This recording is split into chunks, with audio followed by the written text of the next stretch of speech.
Yo tenía el problema de que no tenía hospedaje aquí en la ciudad en la que estoy, que es Osaka, por el simple hecho de que el sitio en el que yo quería reservar no estaba actualizada la disponibilidad de habitaciones, ¿no? Y probando, vamos a ponerle la tarea directamente a ChatGPT, ¿no? Pues, ¿cuál fue la sorpresa? Que sí encontró la disponibilidad en una página totalmente distinta de la que yo no tenía ningún conocimiento. Hacia ese es el futuro, hacia donde estamos apuntando, ¿no? Tareas complejas que tú se las asignes directamente a una inteligencia artificial para que ella las ejecute.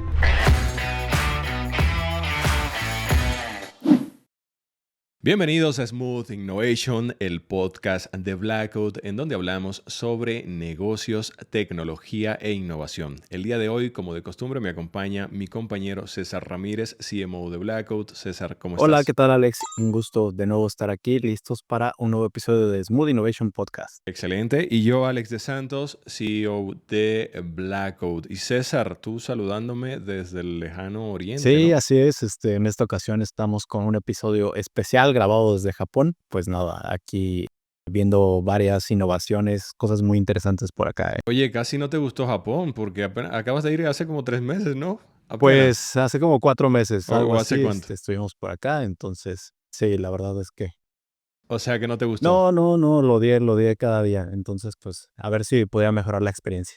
¿Por qué te gusta Japón? Porque, a ver, a mí me gusta la cultura asiática en general, sobre todo la comida, pero personalmente, ¿por qué te atrae la idea de ir a Japón? Por supuesto, también andas con temas laborales por allí, ¿no? Y, digamos, nutriéndote de buenas ideas e información también para traerles a la comunidad en los próximos días y sobre todo para ir 2 veces en menos de 4 meses. La verdad es que apenas en marzo, fue la primera vez que vine.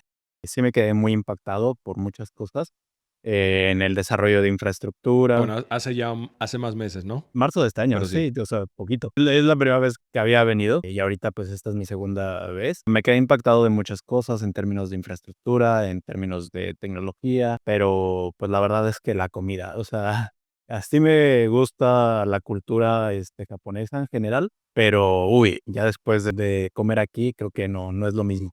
Y mira que México también es muy sabroso. Te pasó a ti lo mismo que me pasó a mí con México. Llegué por 3 meses y llevo casi 13 años. Sí, no creo que sea el caso ahorita, pero ya veremos. Interesante, ¿no? Pues pásatela bien, ahí nos traerás buenos comentarios y tips interesantes para los que también queremos conocer esa interesante nación en algún momento de nuestras vidas, ¿no? Pero vamos hoy a lo que nos compete, César. Hoy día tenemos un episodio muy apasionante, un tema que a ti y a mí nos gusta muchísimo, relacionado sobre todo con todo esto de la tecnología, futurismo, etcétera.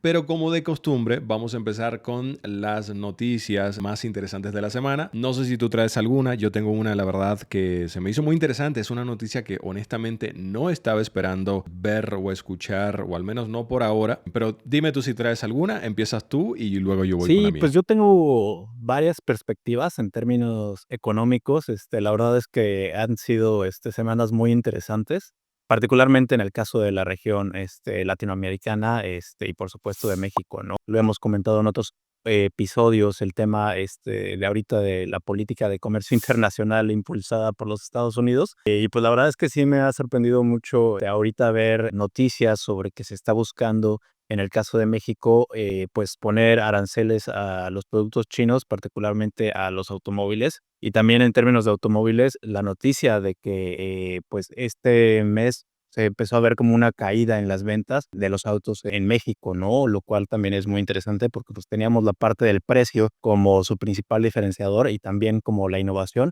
Y ahorita como estos movimientos entre aranceles, el que van a subir los precios, me parece como muy interesante ver, cómo están moviendo al mercado, ¿no? Y, pues, también hay en términos como económicos, pues, estas perspectivas de alianzas entre Brasil y México que se están construyendo, más puentes, como de inversión entre ambos países. También eso me parece como muy interesante, cómo se está reforzando, pues, también como estos términos de cooperación entre la región, pues, también habrá que ver cómo, esto nos va a abrir oportunidades en términos de negocios, ¿no? A todos. Me acabas de poner el dedo en la llaga, literal, con este tema, porque resulta que no es que se piensan poner aranceles a los productos chinos, es que ya se están implementando. Les voy a dar un ejemplo. Yo suelo comprar por AliExpress, algunos artículos que normalmente puedo encontrar, pues obviamente hay que reconocerlo, más económicos que en Latinoamérica o incluso con el propio Amazon, que es otro lugar también en donde suelo a veces comprar. Esta mención no es patrocinada. Pero el punto acá, César, es que me acabas de poner el dedo en la llaga porque justamente me acabo de dar cuenta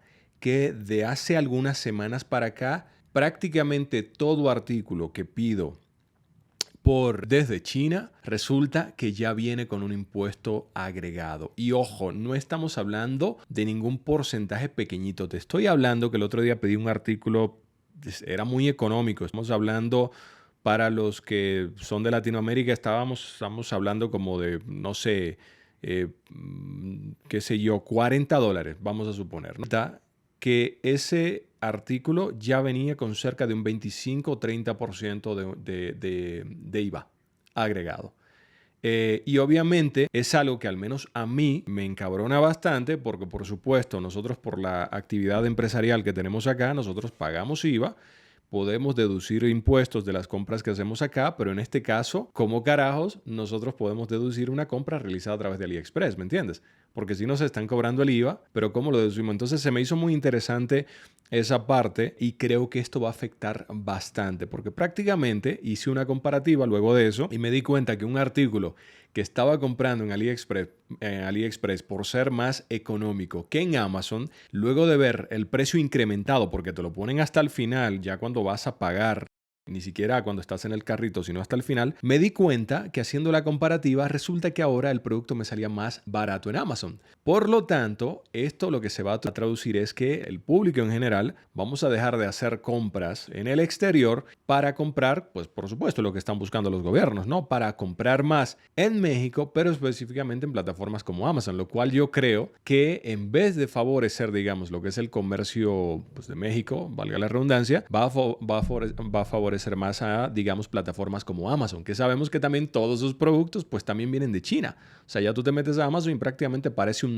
Temu, digamos, de un poquito más de calidad, pero prácticamente ya está inundado de productos chinos. O sea, que prácticamente seguimos en lo mismo, pero a través de Amazon. Yo no sé si nos estamos volando a los impuestos o ellos lo están absorbiendo. No sé cómo está funcionando eso, César. Pero creo que sí va a afectar bastante a los productos que se están comprando en China. Y lo otro que me sorprende bastante es lo que mencionas de esta nueva relación que se está desarrollando entre Brasil y México, México-Brasil, porque para los que son un poquito más conocedores del tema económico y geopolítico de Latinoamérica, sabrán que Brasil y México nunca han sido muy adeptos a relaciones comerciales.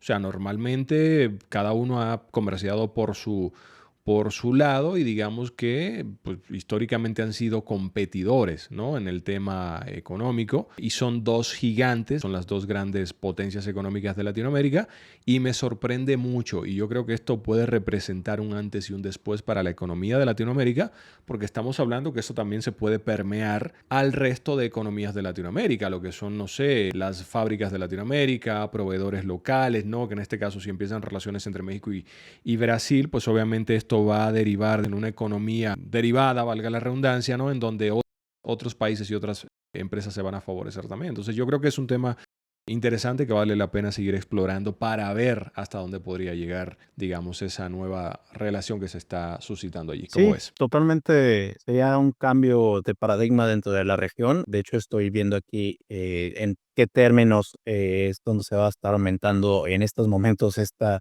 cooperación, bilateral. Estamos hablando en términos de materia comercial, por supuesto, pero también de investigación en términos de salud, agricultura y energética, ¿no? Que en el caso de México es como su gran coco, no nos gusta que se metan en temas de energía, pero está interesante como este relanzamiento de la relación, y pues veremos cómo también se puede extender a otros países, ¿no? Para justo, impulsar una economía regional que creo que también nos hace mucho falta, a nosotros en estos momentos. Totalmente, esto es algo con lo que estoy muy de acuerdo y creo que va a traer cosas muy favorables para Latinoamérica. Así que vamos a dar seguimiento, César. Y hablando de México, en el episodio anterior tocamos un tema un poquito picoso, ¿no? Que era el tema de los eventos en vivo.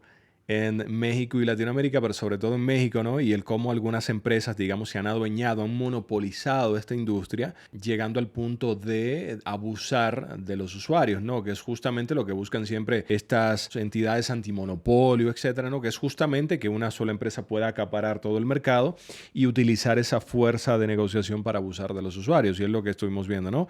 Pero a lo que voy es que justamente hablando de entretenimiento en vivo, tocamos un tema que yo sé que a ti te apasiona bastante, a mí también. Y en esta semana se suscitó una noticia luego de eso que me agarró totalmente por sorpresa, algo que yo pensé que honestamente ya no iba a suceder.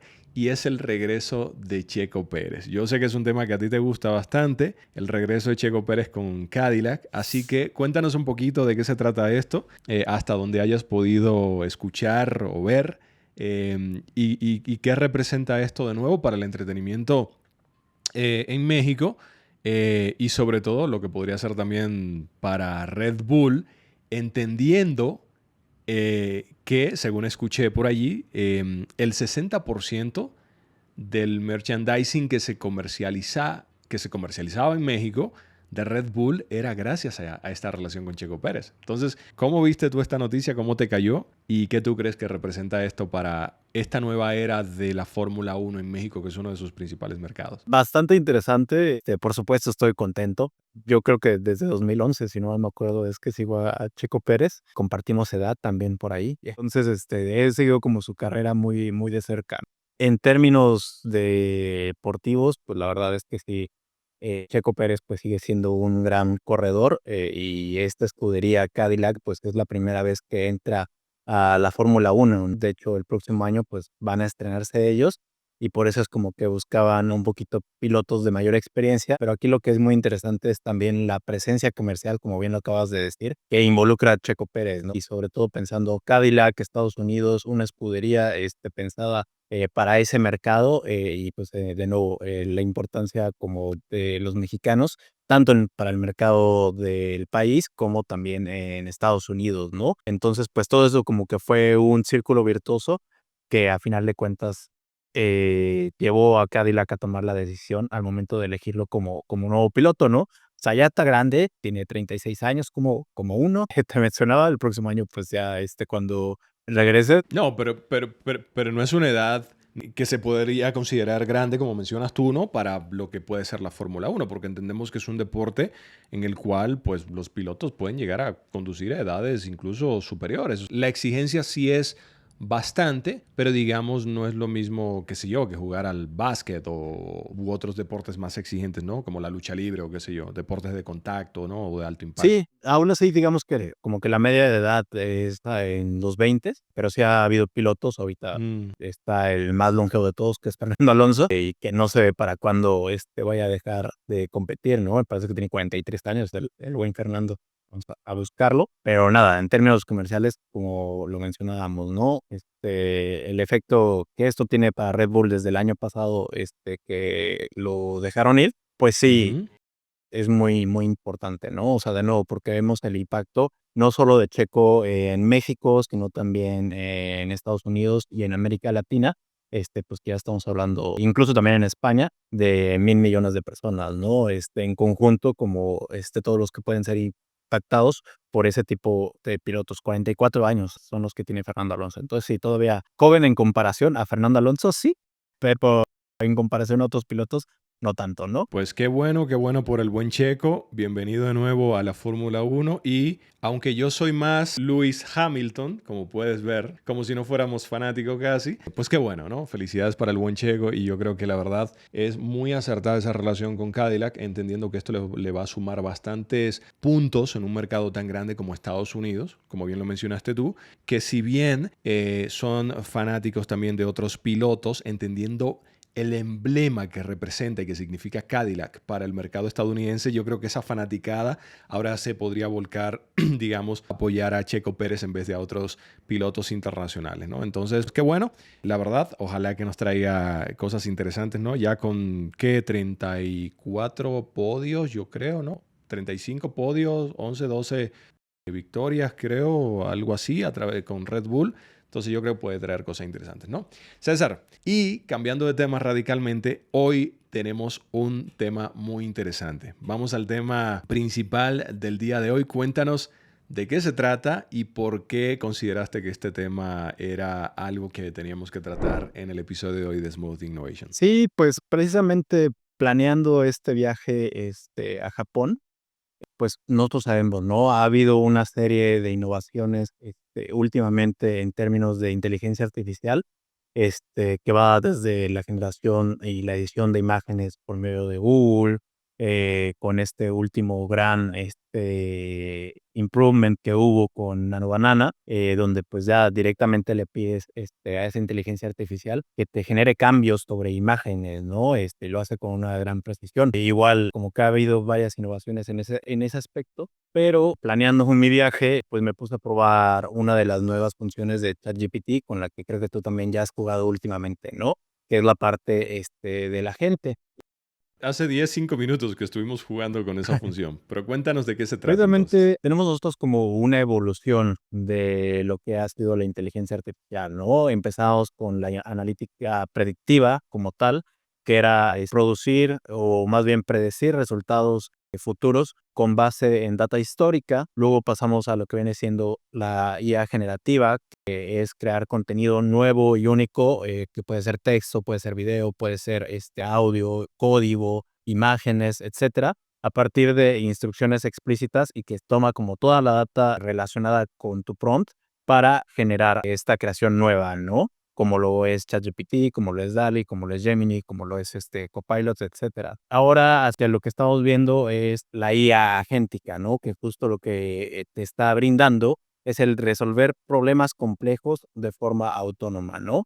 Y en estos momentos, pues lo estamos viendo, incluso te digo, en la planeación de un viaje. Yo tenía el problema de que no tenía hospedaje aquí en la ciudad en la que estoy, que es Osaka, por el simple hecho de que el sitio en el que yo quería reservar no estaba actualizada la disponibilidad de habitaciones, ¿no? Entonces, ¿qué es lo que tenías que hacer? Llamar directamente al país en japonés para preguntar la disponibilidad de la habitación.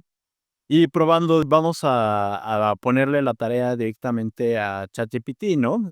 Búscame una habitación con estas características, de preferencia en este hotel, una persona de tal fecha a tal fecha, y listo, ¿no? Y dejarla ahí hacer su trabajo. Pues, ¿cuál fue la sorpresa? Que sí encontró la disponibilidad en una página totalmente distinta de la que yo no tenía ningún conocimiento. O sea, de verdad no tenía ninguna esperanza de encontrar ya habitaciones en este hotel, y ChatGPT hizo la tarea, ¿no? De no solo encontrar este sitio que yo no conocía y que después de horas estar en Google, buscando, no di con ese sitio, pues la IA lo logró.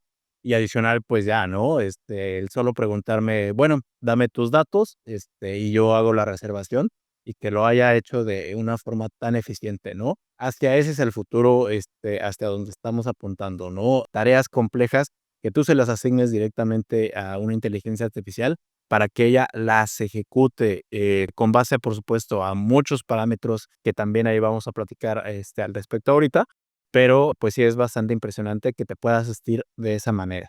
Tú cuéntame, ¿cómo has experimentado con esta tecnología? Absolutamente. Te voy a comentar cómo he experimentado yo y luego nos vamos a desmenuzarlo de a pedacitos para que las personas que están allá afuera también, digamos, puedan digerirlo de manera más simple, ¿no? Entendiendo, por supuesto, que todo lo que comentamos aquí es desde el punto de vista de consumidores y usuarios.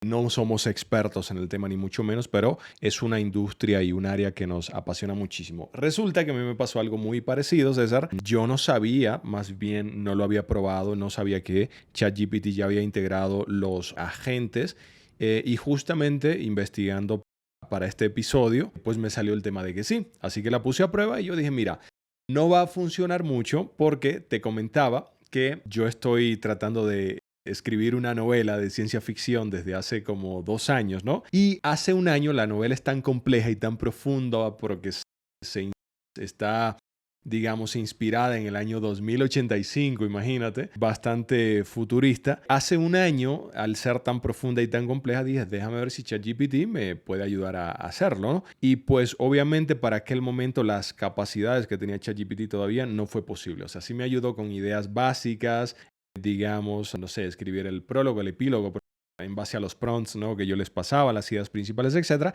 y digamos que me fue dando algunas pinceladitas, ¿no? Pero al enterarme de esto también, de los nuevos agentes, dije, oye, ahora es el momento. Así que intenté hacerlo de nuevo y digamos que es un poco más efectivo, pero todavía no está en la capacidad. Todavía están en pañales, digamos, ¿no? Estos agentes. Y ahorita vamos a hablar por qué y hasta dónde puede llegar esto, ¿no? Pero concretamente en donde sí hice una prueba fue justamente que le dije, resérvame una mesa en X restaurante. Le dije cuál para mañana a las 4 de la tarde. El punto es que se quedó pensando.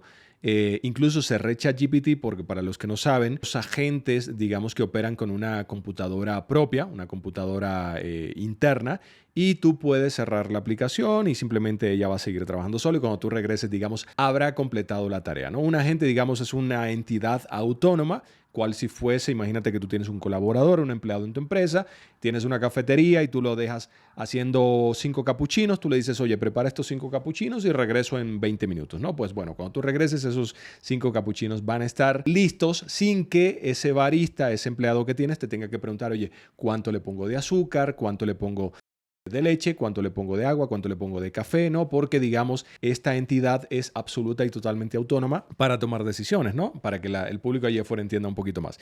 Entonces, efectivamente, le dije que hiciera la reserva a César y, oh sorpresa, que tardó bastante, por supuesto. Cada ratito me metía a ver cómo iba, ¿no? Y lo veía investigando en tal página, viendo tal cosa. Pero bueno, oh sorpresa, 15 minutos después me dice, dame tu correo electrónico. Le doy el correo electrónico todavía con mis dudas. No le dije en qué plataforma buscar, no le dije en qué plataforma agendar, no le dije nada, no le dije uso esta plataforma, no, nada. Le di el correo electrónico y 30 segundos después me llegó un correo de OpenTable. Confirma que esta reserva la estás haciendo tú. Fue increíble. Me voló la cabeza, honestamente, porque si bien me voló la cabeza en el sentido de que, a pesar de que muchas personas podemos decir que la IA está avanzada o muchas personas pueden opinarlo, desde nuestro punto de vista y en base a nuestra experiencia sabemos también que la IA hoy día todavía está en pañales. O sea, todavía ni siquiera gatea, ni siquiera dice a Google Tata todavía, ¿no? Entonces, el hecho de ver que pudiese completar esta tarea de forma autónoma, investigando en Internet, sin el más mínimo error, honestamente dije, ok, creo que hemos dado ahora un pasito, ¿no?, para empezar posiblemente a caminar hacia los próximos 2, 3, 4, 5 años, ¿no? Entonces, así fue como la probé, César, y se me hizo muy interesante. Pero, partiendo de ahí, si quieres, vamos a empezar desde cero. ¿Desde qué es un agente al día de hoy y hacia dónde podríamos llegar en el término de agentes? No, vuelvo y repito, masticándolo, digamos, de a poquito para que la gente allá afuera lo pueda entender. Y luego vámonos a lo que puede ser el tema de la seguridad y los temas éticos y morales también que esto podría representar, pero sobre todo viéndolo desde un punto de vista más positivo, que es lo que nos gusta a nosotros, ver cuáles serían los beneficios que esto podría representar para el futuro. Vámonos por partes. Al día de hoy, ¿cómo funciona un agente? Hoy día, ¿qué podemos hacer con un agente? ¿Cómo la gente allá afuera podría utilizar un agente? Y si quieres, vamos a hacer comparativas, ¿no? Siempre que me hablan del agente, yo pienso en el agente aquel de Matrix, ¿te acuerdas? El que iba detrás de Neo siempre, y hasta completar su tarea no lo dejaba en paz. Entonces, vámonos por partes, César. Hoy día, ¿en qué nivel, digamos, podrías decir que estamos a nivel de lo que son los agentes El de IA? agente Smith, ¿no? Se llamaba el de Matrix. El agente Smith, Sí, o justamente. sea, la verdad es que lo sabemos. Últimamente, o sea, el gran boom de la inteligencia artificial fue cuando llegó al lado del usuario, ¿no? A través de estas herramientas que están como captando únicamente esa porción de la que hablábamos de la inteligencia artificial, que es la generativa, ¿no? Crear algo, pero no crear algo desde cero, ¿no? A partir de la instrucción que yo le doy. De esta manera, si nosotros tuviéramos que verlo, pues está esperando a que nosotros le demos una instrucción, ¿no? Actúa de forma pasiva. ¿Cuál es aquí el cambio de paradigma? Pues precisamente que la IA agéntica actúa de forma activa, ¿no? O sea, tú no necesitas esperar a que darle exactamente la instrucción para que ella opere, así como tú ahorita lo acabas de mencionar, ¿no? O sea, yo no le dije en qué plataforma me haga la reservación, yo no le dije esos parámetros que a la IA generativa, pues, se lo tenemos que dar, de pe a pa, o si no vamos a obtener un resultado, no muy satisfactorio, ¿no? En ese caso, pues sí, eso es como la gran diferenciación entre la IA generativa y la IA agéntica. Si tuviéramos que hacer, de nuevo, una comparación, pues es como lo que acabamos de mencionar. Nosotros lo usamos ahorita mucho para términos de viajes, pues es como contactar a un agente de viajes, ¿no? O sea, tú no le dices: "Te quiero que me armes un itinerario con esto, esto, esto, esto, esto". Más bien, yo lo que quiero es que tú me sugieras, que tú me armes, completamente el itinerario con, de acuerdo a la forma en que a mí me gusta viajar, a la disponibilidad que tengo para hacer ese viaje, a un presupuesto también, que tú investigues todo eso y me llegues con un plan, que ya tenga todos los elementos y que yo no haya tenido que decirte: "Oye, sí, pero para esto en específico, mejor búscalo acá, o por qué no tomas esta información". Esa es como la gran, diferencia, que ahorita nosotros podamos aplicar nosotros en términos de IA agéntica. Tocaste un tema muy interesante y fue cuando dijiste que el gran salto de la inteligencia artificial es cuando se volvió doméstica, por así decirlo, Sí, ¿no? pasó como al público en general, ¿no? De nuevo, desde genérame esta imagen con el filtro de Ghibli, y que pues nosotros como pudimos palpar de una mayor manera hacia las masas cómo esto iba a terminar cambiando nuestras vidas, ¿no? Y por supuesto, ese es solo un uso, pero pues ahora es donde tú empiezas a detonar. Ah, bueno, pues en realidad ahora podría crear a un ser yo virtual que haga las mismas funciones que yo, pero que no necesariamente necesite de mi presencia para tomar decisiones, ¿no? O sea, por ejemplo, ahorita que estoy en Japón, si tú quieres consultar algo conmigo, podría tener yo un gemelo digital que entre a una llamada contigo para discutir un tema, ¿no? Y ya nada más pasarme, oye, pues me reuní con Alex y pasó esto, esto, esto, mientras tú dormías. Eso es el nivel hacia donde podemos llegar en términos de IA agéntica, ¿no? Tener un agente que sea un gemelo digital de mí, pero que no solo tenga mi cara y mi voz, sino también mi forma de pensar hacia donde lo pueda llevar a tomar decisiones sin que yo necesariamente esté presente. Ese es como un solo ejemplo, pero así hay cientos, ¿no? Y más Sí. en las empresas, pues imagínate tú cuántas funciones son procesos que en realidad podríamos automatizar, ¿no? Una orden de compra, el solicitar de nuevo como el coleccionar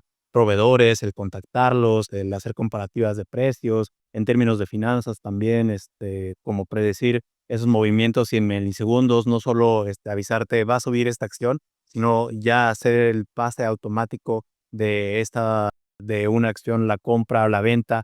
Entonces, hay muchas aplicaciones donde todavía creo que estamos en una etapa tan temprana que no terminamos de ver hacia dónde nos va a llevar esto, ¿no? Y el cambio de paradigma que va a hacer. Justamente, mira, para que el público allá afuera lo entienda un poquito más, digamos que ahora mismo a nivel de lo que es la IA agéntica, o vamos a decir agentes de IA, ¿no? Mejor para que se entienda, digamos, de manera más llana.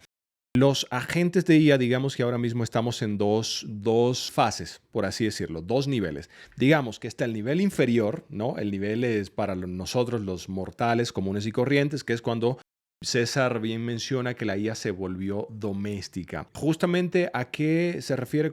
¿A qué nos referimos con esto de doméstica? A que la IA, digamos, empieza a ser de uso común, pero el ser humano común y corriente que no tiene conocimientos de tecnología, ¿no? Que no está muy metido en este ámbito, la pueda utilizar sin que tenga conocimientos, digamos, profundos del tema, ¿no? Es lo mismo que sucede, por ejemplo, con la blockchain. Yo recuerdo que la blockchain, se hablaba, yo empecé, tú te acuerdas, con esto de criptomonedas desde el año 2017, y yo recuerdo que se hablaba, no, que ya todo el mundo para 2025 va a utilizar blockchain, y es mentira, porque justamente por la complejidad que tiene. Alguna vez escuché a alguien mencionar un término que la tecnología da el gran salto cuando cruza la línea que no hay diferencia entre magia y tecnología. Algo así, no recuerdo bien cuál era la terminología, pero básicamente es cuando la gente puede utilizar la tecnología de manera tan común que ni siquiera se da cuenta que está utilizando tecnología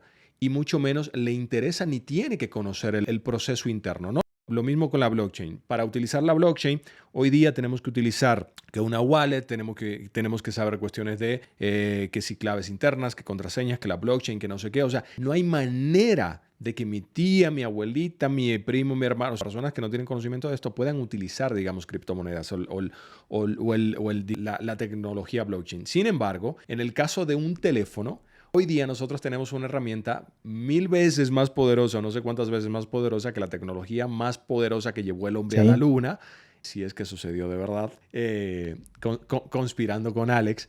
César, un día hay que tocar ese tema, ¿va? Porque me gusta mucho. Pero bueno, a lo que voy es, cuando la tecnología cruza ese umbral de poder utilizarse sin que ni siquiera sepas que la estás utilizando, es que la tecnología ha dado el gran salto. Entonces, digamos que hoy día estamos en dos niveles. El nivel inferior, perdón, para los simples mortales como nosotros, que es ChatGPT, ¿no? La simple IA generativa, como bien tú mencionas, César, y ahora estamos dando el pasito lento hacia lo que es la IA, digamos, agéntica, ¿no? O los agentes de IA, como bien estamos mencionando.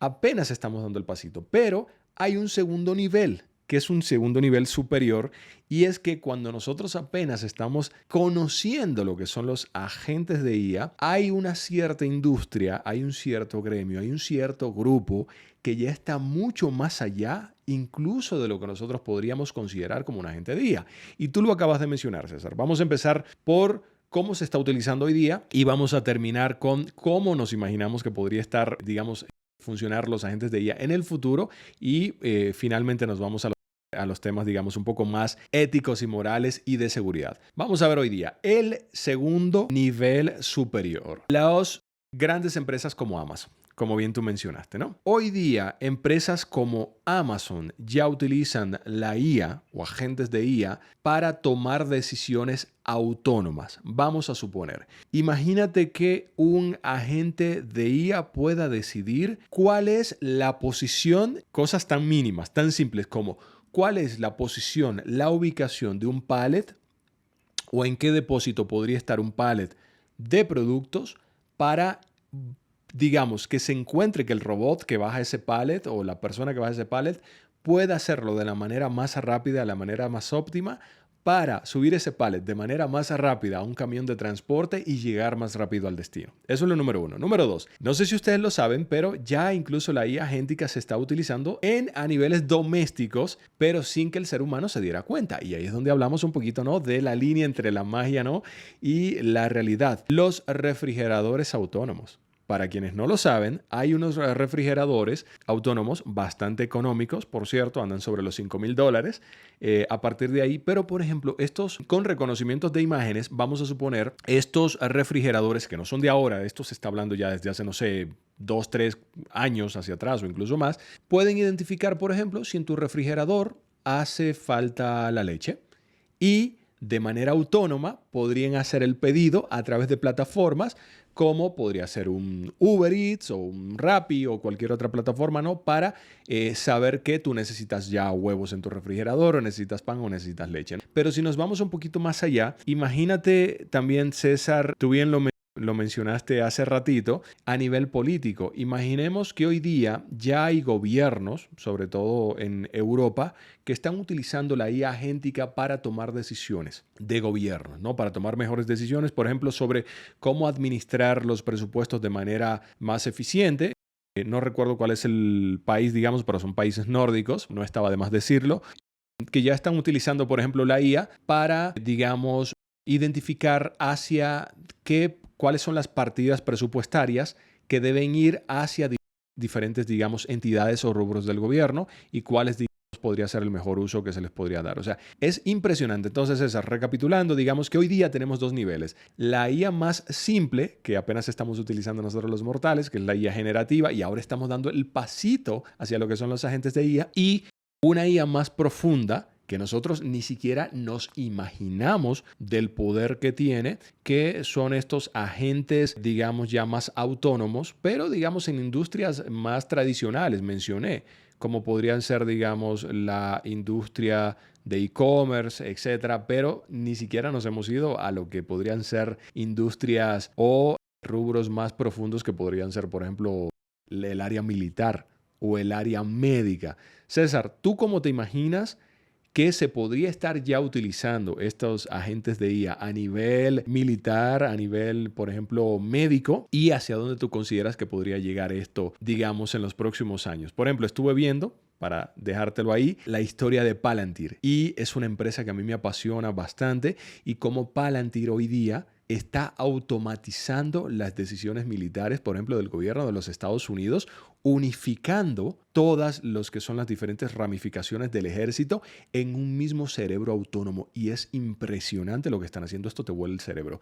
¿Tú cómo lo ves, César, que se está utilizando la IA agéntica hoy día a nivel industrial o a nivel más profundo como la industria militar y hacia dónde podría ir al futuro? Digamos que ahorita de lo que acabas de mencionar, podemos clasificar en ese sentido a los agentes como justo el grado de interacción que tiene con el usuario, con nosotros como humanos, ¿no? O sea, hay una IA que, como lo acabas de mencionar, pues es como magia, que es la que es de fondo. O sea, nosotros no necesitamos tener como una interacción con ella para que ella tome una decisión, ¿no? Por ejemplo, pues básicamente sería como tareas muy simples, rutinarias, pero que si no las ejecuta nadie, pues no se tienen que realizar, ¿no? Por ejemplo, termina tu día, cosas tan simples como limpiar tu papelera de reciclaje, ¿no? En tu computadora. Si no tienes una automatización, pues tú te tienes que meter a hacer esa tarea, darles clics y borrar esos archivos, ¿no? Que te terminan o que te ocupan espacio en tu computador. Aquí en este sentido, O los correos electrónicos basura, exacto, o ¿no? sea, ese También. tipo de tareas rutinarias, yo no necesito, ver de nuevo, ay, qué archivos de los que están en la papelera vas a eliminar, ¿no? Este sí, elimínalo, este no, este sí, este no. Por supuesto, depende del uso que le dé cada quien a su papelera de reciclaje, pero ese sería un agente de fondo, ¿no? Ahora tenemos también agentes de superficie, que son los que en estos momentos nosotros estamos teniendo como más visibilidad, ¿no? Porque son aquellos que tienen una interacción directa con el usuario, como lo puede ser el servicio al cliente, ¿no? Acabas de mencionar el caso de Amazon, pero también, por ejemplo, en el caso de Uber, para procesar un reembolso, pues ya ni siquiera necesitas tener la validación por parte de un humano, ¿no? Simplemente tú le dices por ejemplo, en el caso de Uber Eats, ¿sabes qué? Mi pedido llegó mal, llegó frío, y directamente la inteligencia artificial se pone a analizar los datos de tu usuario, de tu calificación como cliente, de cuántos productos tú devuelves a lo largo de todo tu historial como usuario. También te puede pedir como pruebas fotográficas, se pone a analizar la foto y dice, ok, sí, veo que al producto le falta el elemento que el usuario me está reportando como que está faltante, y también se pone a revisar la data del pedido, ¿no? Fue recogido por ¿cómo se llama? Por esta persona que iba a hacer la entrega final, lo hizo con este restaurante tiene esta reputación, etcétera, etcétera, etcétera, y termina diciéndote directamente, ¿sabes qué? Analicé toda la situación y tu reembolso puede ser procesado, ¿no? Ya directamente. Pero ese tipo de agentes lo conocemos como de superficie, porque está teniendo una interacción directa con el usuario para tomar las decisiones, ¿no? En este caso, yo lo alimenté de toda la información referente al pedido que yo quería quejarme, y esto le detonó a la gente una acción. Eso es como de todo lo que hablaste, más o menos podríamos clasificar a los agentes, ¿no? De inteligencia artificial. Ahora, hacia dónde Interesantísimo. lo podemos llevar? Exactamente. ¿A dónde lo podamos llevar? ¿Hacia dónde lo podemos llevar? La imaginación hoy día no nos alcanza para discernir hacia dónde lo podemos llevar. Y luego nos vamos al tema ético y moral, porque mencionaste que toma una decisión autónoma. ¿Cómo una IA hoy día puede tomar una decisión de hacerme un reembolso o no en Uber por el simple hecho de que yo le diga, oye, me faltó una piña o me faltó un pepperoni? O sea, ¿cuáles son los criterios, no, de decisión que tiene en este caso la IA, que por supuesto podrían ser muy simples, pero en este caso vámonos hacia el futuro, hacia dónde podríamos llevar esto, que vuelvo, repito, la imaginación no nos alcanza, vamos a tocar algunos temas puntuales, pero y luego nos vamos al tema ético y moral. O sea, ¿qué tan positivo o negativo podría ser que dejemos las decisiones del día a día en temas tan profundos como lo podrían ser incluso una vida humana en el poder de una IA agéntica? Empecemos por hacia dónde podríamos llevar esto, porque está muy Sí, lo interesante. primero que tenemos nosotros que considerar es crear criterios de gobernanza, ¿no? En todo lo que nosotros queramos dentro de nuestras empresas, implementar un agente. Y también, pues, en términos de gobernanza, pues, es mucho de análisis de los costos y de los riesgos, ¿no? Por ejemplo, aquí en este caso, en términos de costos, pues, probablemente Uber Eats procese de forma automática, los pedidos que sean, de un rango de precio, ¿no? Siempre que sean pedidos menores a, no sé, $10, que entre directamente la IA agéntica, porque me va a costar más yo poner una persona a responderle a ese usuario que procesar su devolución, ¿no? Entonces, en estos casos, muy probablemente que así es como funcione la gobernanza, dentro de Uber Eats, ¿no? Pero ahora pongámonos a pensar, ¿no? Si es, el evaluar proveedores, para un pedido, no sé, por ejemplo, nosotros que trabajamos en software, de un ERP que estamos hablando de millones, pues, ¿qué tanto le vas a conceder tu libertad a esa inteligencia artificial, no? Cuando, pues, hay millones de pesos, de dólares en juego para tu compañía. Entonces, eso es como un lado en términos de gobernanza, en medir el riesgo, en término financiero para tu empresa, ¿no? Ahora nos vamos, a ya cuestiones éticas. ¿Qué pasa con? Depende mucho del sector, pero ¿qué pasa de las empresas en sector salud, en sector, tú lo acabas de mencionar, militar, en sector transportación, logística? Son muchas las industrias donde es que hay vidas que dependen directamente. Por ejemplo, desde un parque de diversiones, cuando se hace el mantenimiento de cada una de las maquinarias. Y dependiendo del mantenimiento que se le haga, es qué tan riesgoso es para un usuario subirse a ese juego o no. Todas esas acciones, pues actualmente las ejecutan ingenieros, viendo directamente o tomando medidas de los juegos, etcétera, ¿no? Pero en un futuro, pues también podría llevarse ese tipo de decisiones a través de un seguimiento de data con una inteligencia artificial, pero aquí está el riesgo. ¿Qué pasa si la decisión que tomó la inteligencia artificial de cuándo darle mantenimiento a un juego o no, termina causando un accidente, ¿no? ¿Y quién se va a hacer responsable de esos accidentes? Porque al final de cuentas, pues a una inteligencia artificial no la puedes juzgar, ¿no? No la puedes meter a la cárcel. Tiene que haber siempre un responsable, un humano, que esto cause que precisamente haya, como ese seguimiento de las responsabilidades, cause que siempre haya una preocupación de en qué parámetros utilizamos la inteligencia artificial y en qué casos no la utilizamos, ¿no? Y en qué casos, pues, siempre va a tener que haber un humano detrás de ella. Por eso es que en términos de también el trabajo, de la preocupación de no, los agentes van a terminar, con todo el trabajo, van a terminar con múltiples trabajos, ¿no? Los que requieren pensar menos, los que sean más repetitivos, pero por estas cuestiones éticas de responsabilidad, y también, en términos de gobernanza, es que no va a terminar con todos los trabajos, ¿no? ¿Tú qué opinas? Está interesante, pero fíjate, me voy a ir profundo. Por ejemplo, yo confiaría más en una IA para decidir cuándo se tiene que dar administración. Voy a mencionar el parque de diversiones y luego me voy a otras industrias, ¿no? Y me voy más profundo, ¿no? Yo confiaría más en una IA, en la decisión de una IA sobre cuándo se tiene que tomar la decisión para administrar, para dar mantenimiento, perdón, a un parque de diversiones que en un ser humano. Y aquí te va. A diferencia digamos que hay un 50-50, ¿no? Porque a veces la intuición es buena. Pero a diferencia de un ser humano que se basa en intuición, se basa en cuestiones emocionales también, yo creo que siempre hemos visto hasta el día de hoy que la mayoría de accidentes que suceden siempre han sido la mayoría por error humano. Lo hemos visto en accidentes de parques de diversiones muy conocidos, incluso aquí mismo en México, ¿no? Lo hemos visto en accidentes aéreos también, que se ha comprobado que la mayoría han sido por errores humanos o por decisiones también.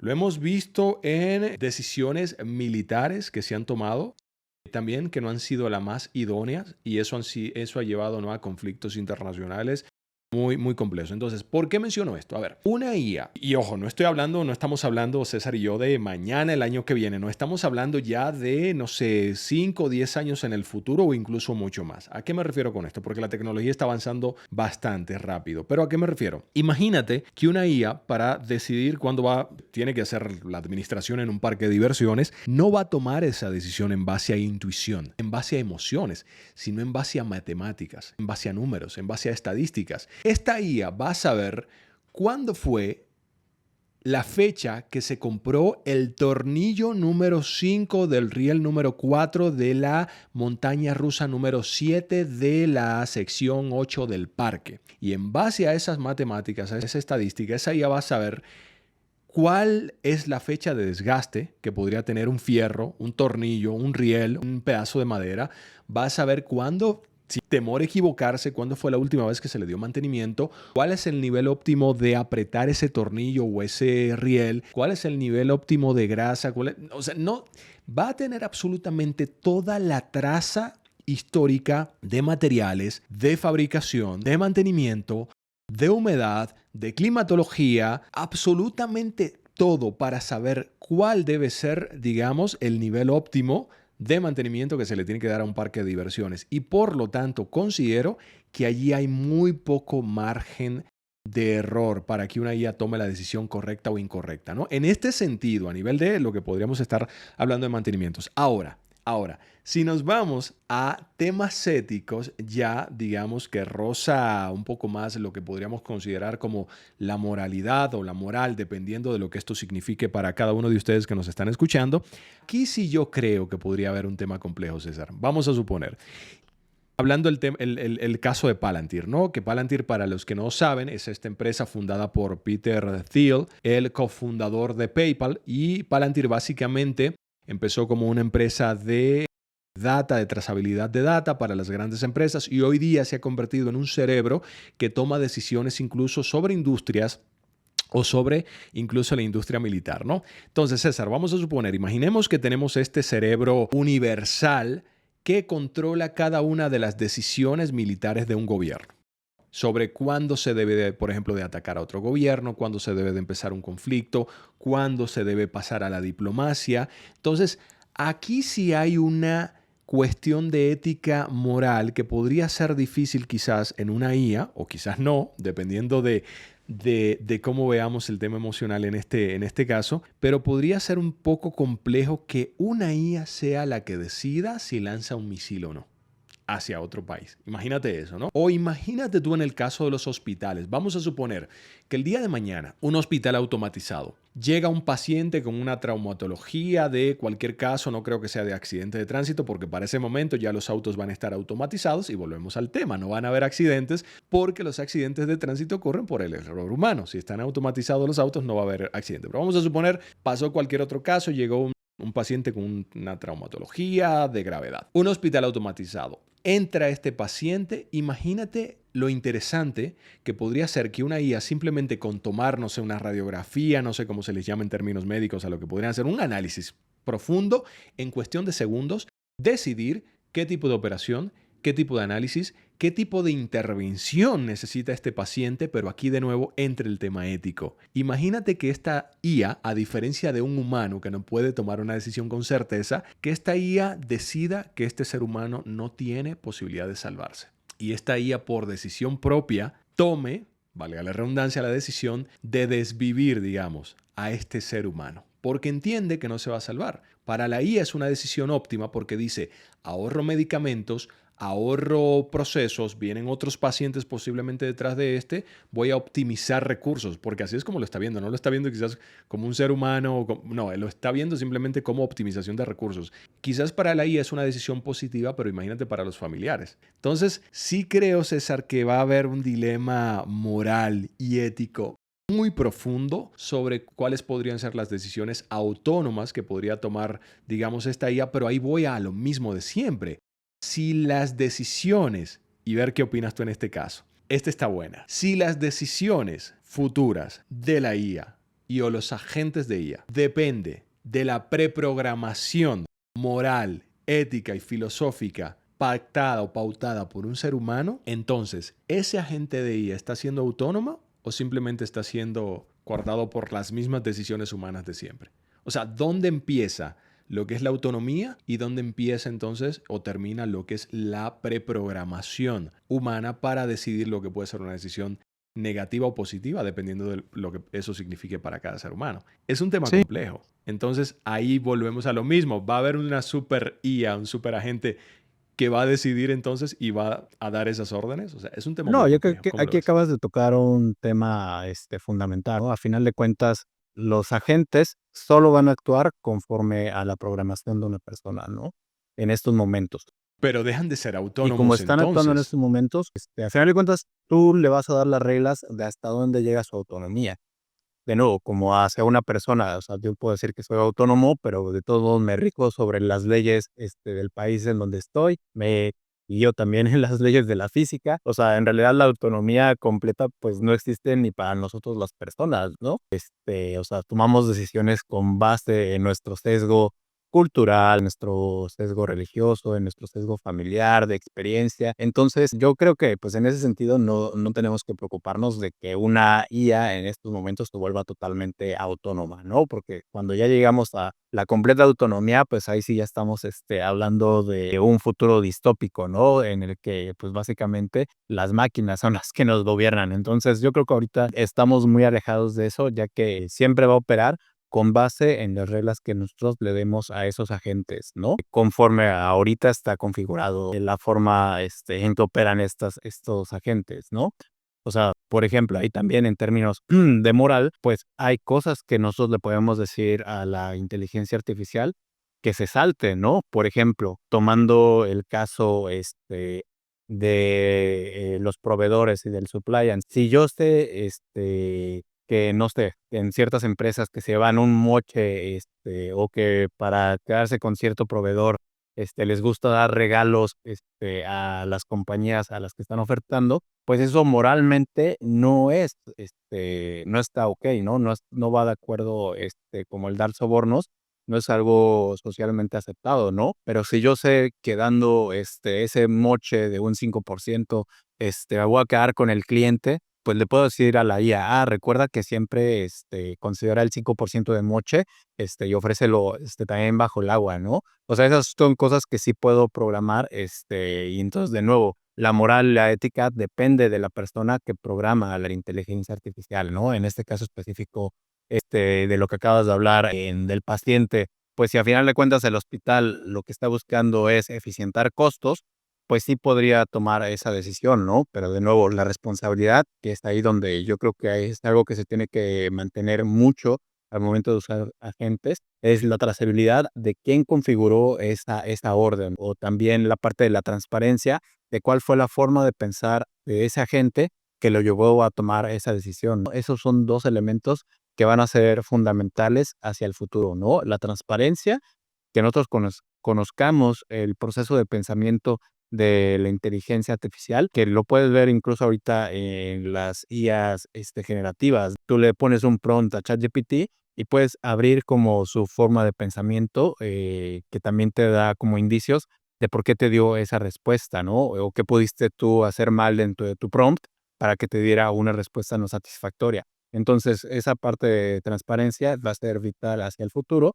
para evitar estos problemas éticos morales y también, la parte de la trazabilidad, ¿no? Que yo pueda saber quién le dio esa orden a la inteligencia artificial para que terminara tomando esa decisión, ¿no? O sea, cómo fue su configuración inicial para que tomara ese tipo de decisiones, ¿no? Eso es lo que yo veo. Sí, totalmente. Y creo que la IA difícilmente va a poder diferenciar de manera autónoma, o al menos por ahora, lo que podría significar para el ser humano en el sentido propio, emocional, ético, filosófico, ¿no?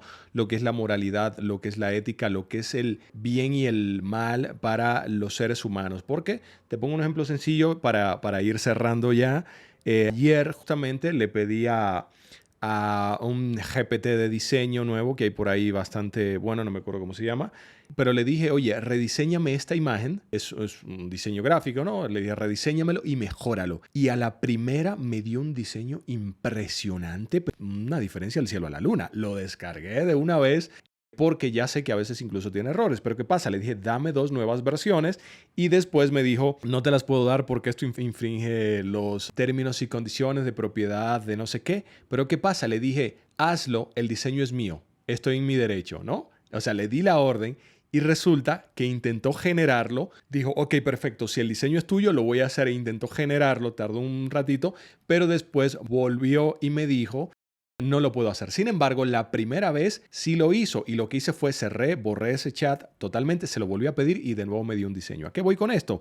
La IA todavía no diferencia, a pesar de estar preprogramada por un ser humano, todavía no diferencia entre lo que está bien y el mal. En este caso, ¿no? La violación de derechos de propiedad intelectual, que, ojo, no lo estaba haciendo yo porque el diseño era de nuestra propia empresa, pero todavía digamos que se pueden saltar ciertas reglas por allí y sería muy peligroso, al menos por ahora, darles decisiones complejas que con un simple prompt te las puedas volar. Ahora, para ir terminando y ver qué opinas tú con esto, César, yo creo que la IA, o al menos durante los próximos 10, 15, 20 años, la IA todavía no va a ser totalmente autónoma o quizás incluso nunca llegue a serlo. Yo creo, y aquí te voy a decir por qué, te doy mi opinión y me dices tú la tuya. Yo creo que no va a ser total y absolutamente autónoma nunca, porque estamos hablando que si los seres humanos nos consideramos autónomos, pero como bien tú acabas de mencionarlo, nos regimos por cuestiones filosóficas, morales, éticas, religiones, políticas, leyes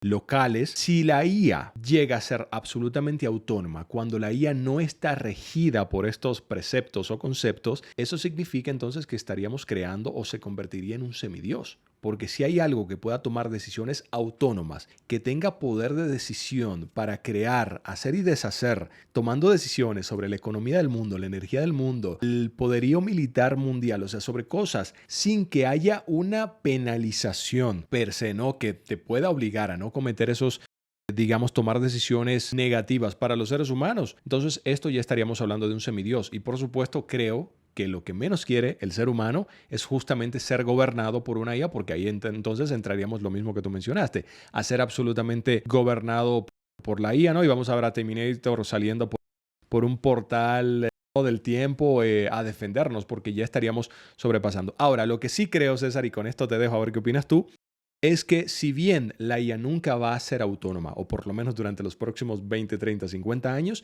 lo que sí creo es que le vamos a dar poder de decisión profundo, pero a través de un proceso de validación colectiva o de otros agentes de IA o de también seres humanos aumentados, ¿no? A través de tecnología, digamos, que nos pueda llevar, ¿no? A un cierto nivel de inteligencia, como podrían ser los chips de Elon Musk, ¿no?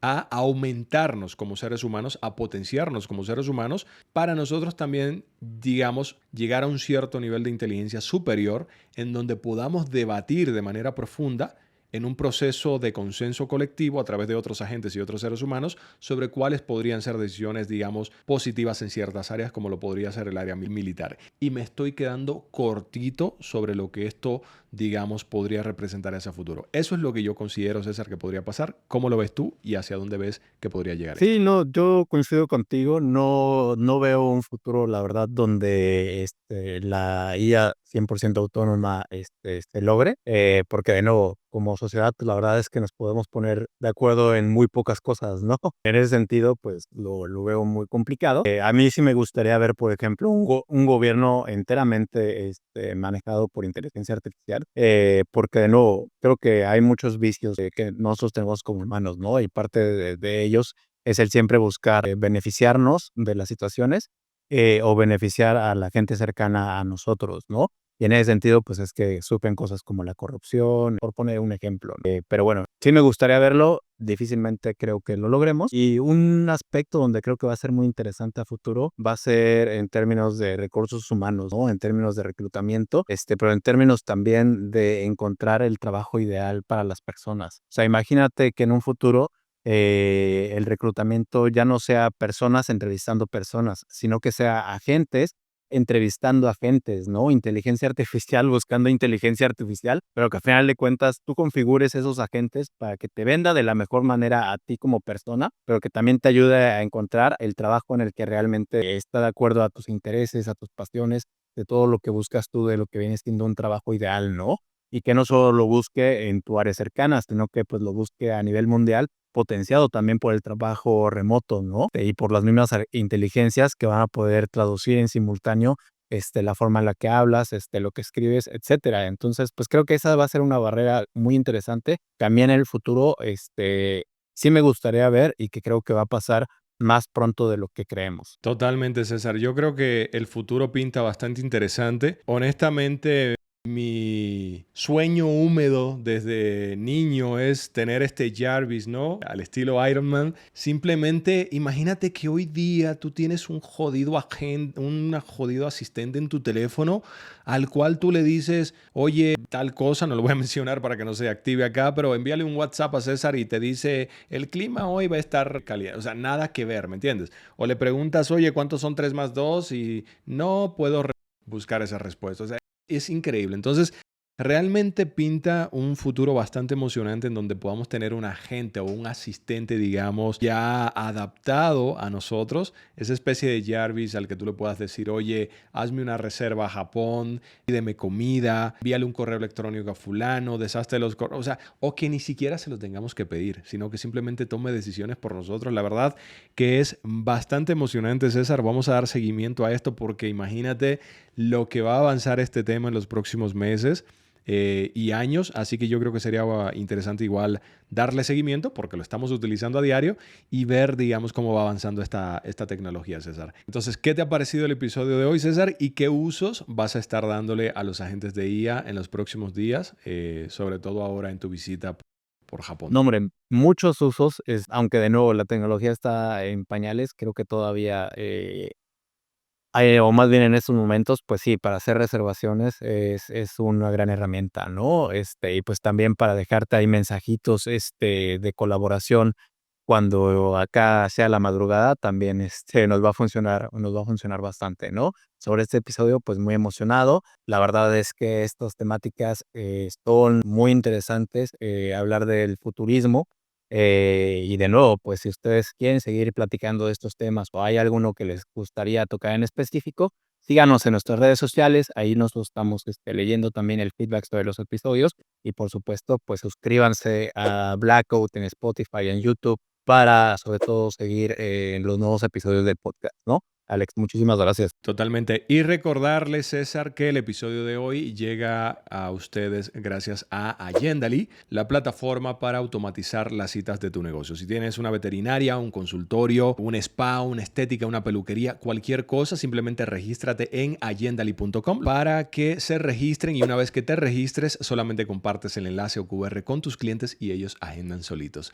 Ya no tienes que hacer llamadas, ya no tienen que escribirte por WhatsApp, ellos agendan solitos y esto, por supuesto, aumenta la facturación de tus negocios, minimiza la cancelación y le das un mejor servicio a tus clientes para que te ocupes de lo realmente importante, ofrecerles el mejor servicio cuando te visiten en tu local o cuando tú los visites a ellos. Muy bien, César, llegamos al final del episodio del día de hoy. Esto ha sido todo de Smooth Innovation. Pásatela bien por Japón. Nos vamos a estar viendo en el próximo episodio y hasta la Hasta la próxima. próxima. Chao, chao.